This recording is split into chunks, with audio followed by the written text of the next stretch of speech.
In 2024, residents of California will vote for the third time in 6 years on a statewide rent control measure.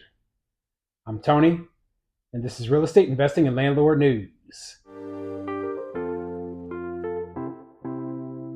All right, so I have an interesting article for you today, and once again, it's coming out of the state of California. I just love talking about California because it is what will happen if we go as far left as we possibly can, okay? Basically, they're pushing towards a straight socialist system. And as I've mentioned many times before, if you pay people to not work, they're not going to work, okay? If you pay people to do nothing, they're not going to do anything. So socialism doesn't work, and they just can't seem to figure this stuff out.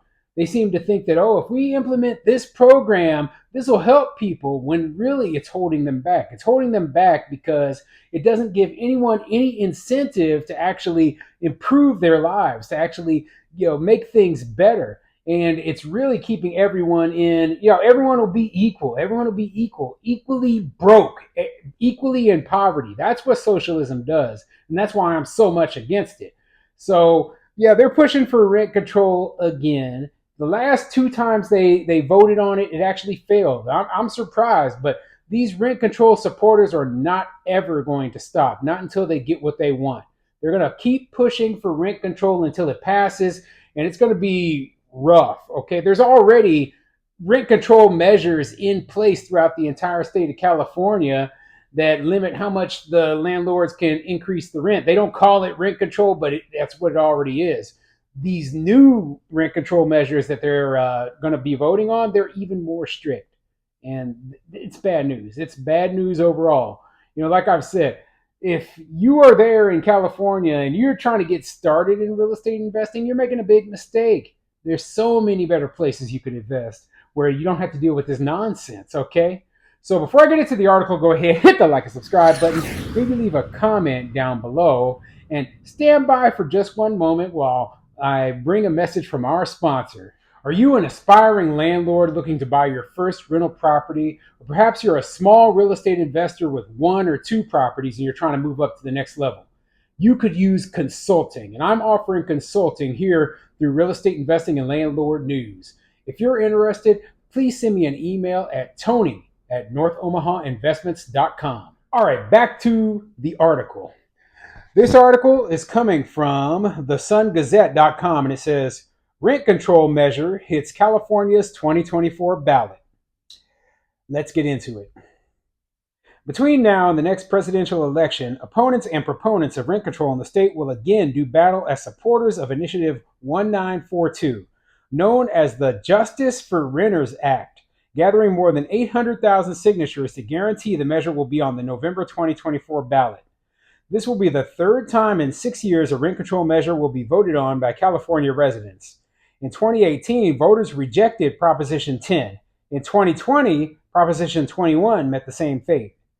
Proposed by Ashoke Talukdar, Deputy General Counsel for Corporate Affairs at the AIDS Healthcare Foundation, if passed, Initiative 1942 would effectively eliminate nearly all of the existing language in the Civil Code that references rent control.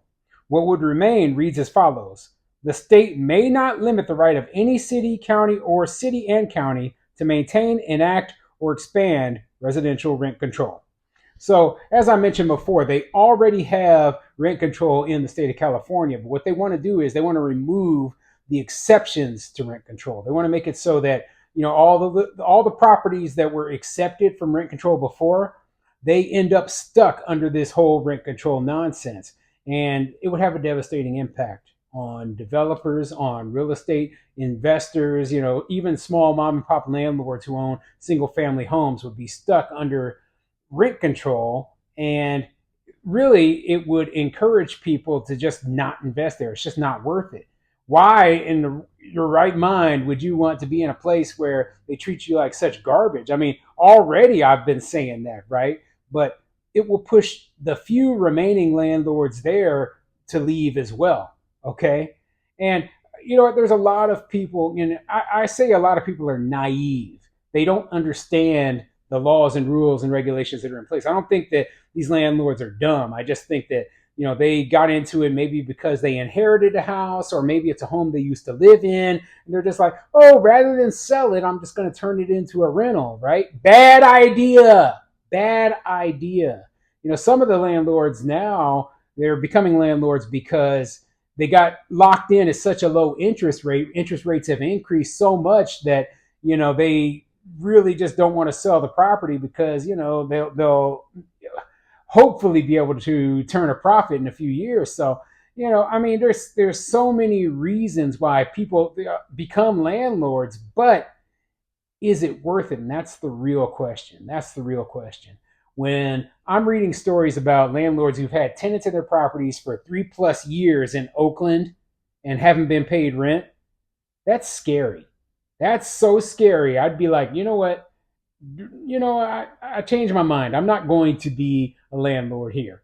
Or about that military couple who moved away, came back, and then they had to pay tens of thousands of dollars to their tenant to move back into their own property. I believe that was in Oakland as well. Man, Oakland is not the place to be if you're a landlord. But you know, regardless, the entire state is stuck under these rules, under the people who believe that, hey, the landlord shouldn't have any rights. There should be no property rights. The tenant's always right. The government, they want the government to take over. Whoa, whoa, whoa. Almost knocked my camera over there. But you want the government to take over the housing market and make it more fair. Well, there's no such thing as totally fair. Somebody's always got to pay. That's the real problem, right? Socialism makes the assumption that, oh, the government will pay for housing, or, no, really, you're passing the cost on to the landlord, and the landlord will figure out some other way to pay the cost, or they won't even participate. Okay, that's what I would do. I wouldn't even participate. In 2018, AHF was in support of Proposition 10 and was even the main funder of the Yes on 10 campaign, according to Cal Matters. According to Talukdar, the intent of Initiative 1942 is purely jurisdictional. If passed, the initiative would give local jurisdictions that authority to impose rent control measures as they see fit. Rent control should be left to the cities and communities, he said. Costa Hawkins has tied the hands of local officials when it comes to enacting local legislation. Yeah, and you know, my big gripe is that they think, they create these measures, right? And they act as though, hey, well, you know what, the landlords, they will be forced to comply. No, we're going to find ways around them, and if we can't, then, well, you know what, we're just going to leave. How many condo and co-op conversions are we going to have to hear about before they're like, man, this isn't working. This isn't working. How little development are we going to have to hear about? Like, man, there sure is a low amount of development out here. I remember I looked up a long time ago new housing permits for like the state of California, right? And California is the most highly populated state in the entire country, yet they had fewer new development permits than, I believe, just Dallas, just the Dallas metro area. Okay, Dallas metro area alone, just had more new construction permits than the entire state of California. Now, don't quote me on that. I'm gonna have to look up the information and make sure that I'm being accurate. But it was ridiculous like that. Okay, basically, they have very little new development. They don't realize how little they have.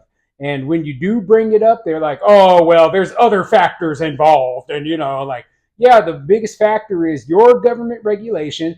Your government regulation is making housing so expensive and your rules are making it so hard for developers to build that they don't even want to invest there. Yeah, there's a lot of money to be made if you can do it. And that's the main problem. Most developers can't do it. So there's a select few who invest there, they make really good money, and they're the only ones, okay? Oh man, so look out for this rent control measure. If you're in California, look out for it in 2024.